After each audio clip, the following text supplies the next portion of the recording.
Imagina caminar por una ciudad bulliciosa donde hay imponentes montículos de tierra y mercados concurridos, todos ubicados en el corazón de Norteamérica hace más de 1000 años.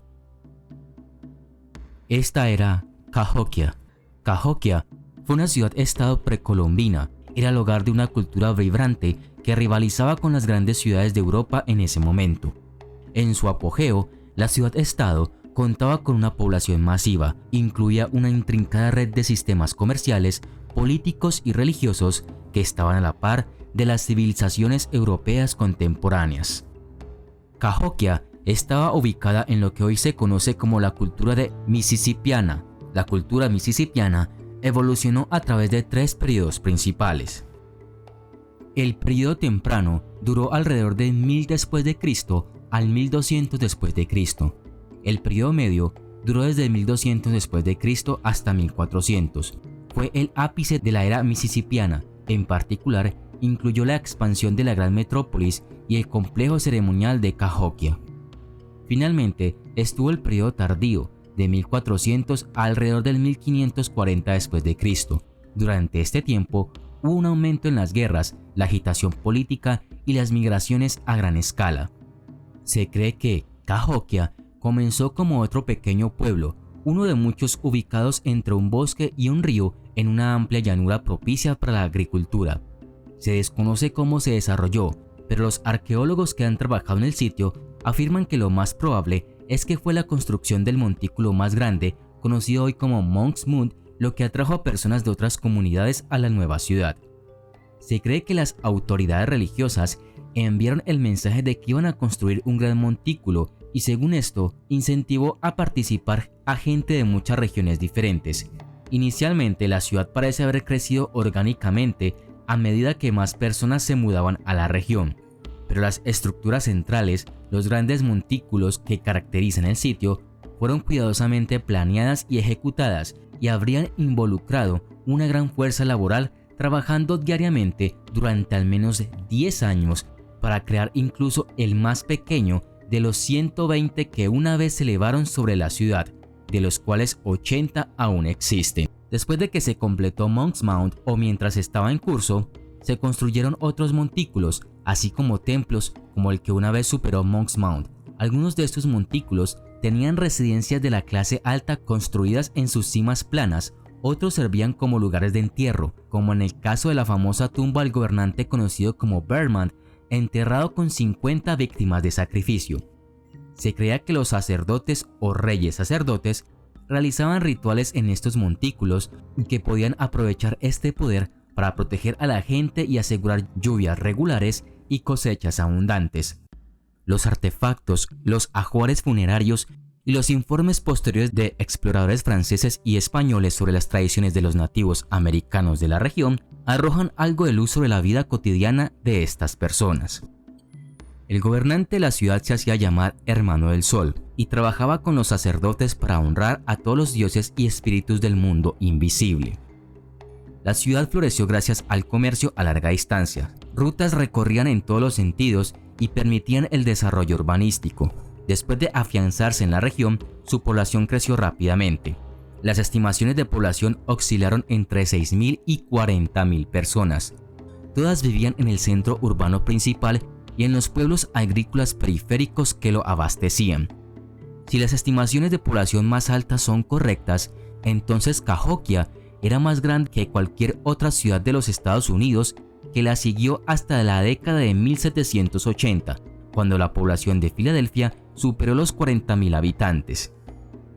Existía una amplia plaza para comerciantes, una zona residencial para la gente común y otra para la clase alta, un juego de pelota y un campo de juegos para este conocido como chunky, campos de maíz y otros cultivos, calendario solar de postes de madera y los montículos. El trueque era la norma para el comercio en ese momento. Se intercambiaron artículos exóticos como cobre, pedernal y conchas de buchino entre los asentamientos. Cahokia era particularmente hábil en la fabricación de herramientas manuales. Este fue un bien importante para el comercio y para estimular la actividad económica que permitió que la ciudad prosperara. La agricultura también jugó un papel central en la sociedad de Cahokia. La mayoría de los miembros se dedicaban a la agricultura. El maíz era el cultivo principal. La zona más grande de suelos de alta calidad en la región local estaba ubicada inmediatamente al este, donde se ubicaban grandes campos de cultivo de maíz. Esta área está ubicada en la planicie de inundación y a lo largo de sus fronteras proporcionó las condiciones ideales para una agricultura exitosa.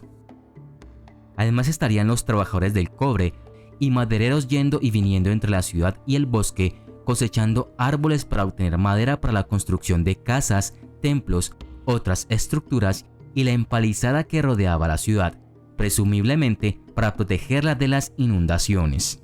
Las actividades de ocio incluían un juego de pelota que era similar al lacrosse moderno y otro conocido como chunky, en el que dos jugadores sostenían palos tallados con muescas y una piedra de chunky, un disco redondo de piedra alisado y pulido, a veces grabado, que se enrollaba delante de ellos. A medida que el disco comenzaba a tambalearse y se detenía, los jugadores lanzaban sus palos tratando de aterrizar lo más cerca posible de la piedra. El jugador que estaba más cerca anotaba un punto y las muescas en los palos indicaban qué tan alto o bajo era ese punto. El primer jugador en anotar 12 puntos fue el ganador. Solo los hombres podían jugar chunky, pero cualquiera podía apostar en un juego, y parece que estas apuestas eran a menudo altas.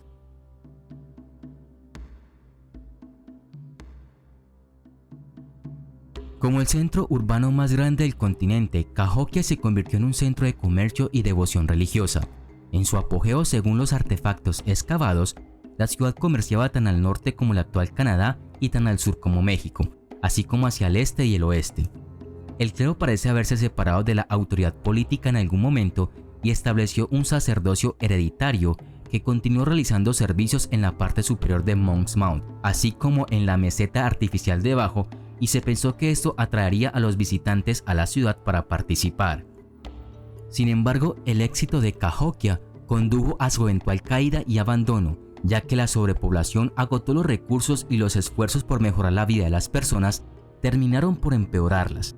El suministro de agua de la ciudad era un arroyo, Canton Creek, que los cahokianos desviaron para que se uniera a otro, el actual Cahokia Creek, trayendo más agua a la ciudad para abastecer a la creciente población. La fusión de los dos arroyos también permitió a los leñadores enviar sus troncos río abajo a la ciudad a medida que el bosque retrocedía debido a la tala. Con la cubierta de árboles y los sistemas de raíces disminuyendo en las tierras altas de la ciudad, las fuertes lluvias no tenían nada para absorberlos y por lo tanto corrieron hacia los arroyos, causando inundaciones, especialmente en los arroyos ahora fusionados que destruyeron los cultivos. La empalizada construida para proteger la ciudad de las inundaciones fue inútil, ya que los arroyos fusionados trajeron el agua directamente a la ciudad y las casas también resultaron dañadas. Reconociendo su error, los cahokianos comenzaron a replantar el bosque, pero ya era demasiado tarde. El clero, a quien se responsabilizaba de las desgracias de la gente, ya que obviamente no había sabido interpretar la voluntad de los dioses y aplacarlos, inició reformas, abandonando los rituales secretos en la cima de los montículos, pero este esfuerzo llegó demasiado tarde y fue un gesto ineficaz.